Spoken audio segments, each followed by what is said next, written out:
From 9:20 to 11:30, you have your meetings with Mr. Haldeman, Mr. Kissinger, Mr. Ziegler. From 12:05 to 1:05, you have your open hour, at the end of which we thought would be a good time to have your meeting with Mr. Presley. Elvis Presley.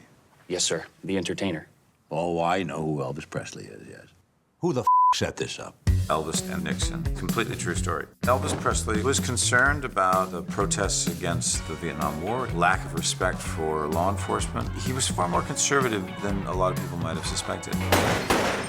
So he got on a plane, wrote a 6-page letter to President Richard Nixon, showed up on the White House gates at 6 in the morning, asked for this letter to be given to the President of the United States, and then went to a hotel until he was going to successfully get a meeting with the President. Which I never thought we would get there.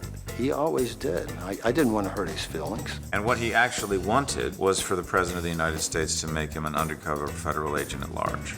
He would also like a badge. A what? I could infiltrate the communists, and then I'd bust them all. Let's do this thing. But what I liked about this script is that it took a very isolated incident and found a way to show you so much about who Elvis was. Elvis just wakes up one day, decides he wants to go to the White House to get a federal badge to fight narcotics. Fine, bring him in. And this famous coming together happened in which a very famous photograph was taken, and it is in fact the single most requested photograph in the National Archives. Okay, sir, do you have any firearms or weapons of any kind on your person? It's a good thing they didn't catch this little fella in my boot. There is a series of things that Elvis is told he should not do. On the coffee table is a dish with M&Ms. Those are only for the president. And then he basically breaks every one of those rules because, you know, he's Elvis Presley. M&Ms are my favorite. Mine too.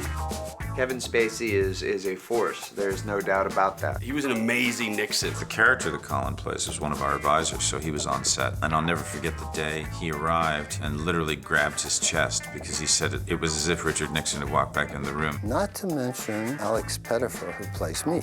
He has so much love for Elvis. All the insight that he had to give me was just through the stories he would tell. I like that. That's good. The chance to work with Michael Shannon, who is just a consummate actor who became so Elvis-like.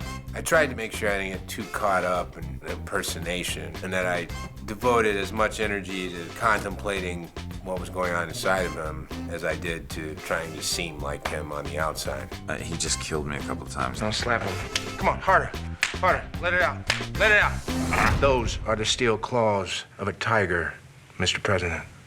I don't think this is like an Elvis anyone's seen before. It's not a let's make fun of Elvis and Nixon. It's let's have fun with Elvis and Nixon. They began to realize that they were far more aligned than they could have imagined. You and me, we rose from nothing. But look where I am today. Look where you are. That's half the fun, too, is watching how that develops. Ultimately, think you wind up finding out more about him through this story than you would if someone tried to tell you his entire life story. It's just so crazy, but that's the fun of the ride.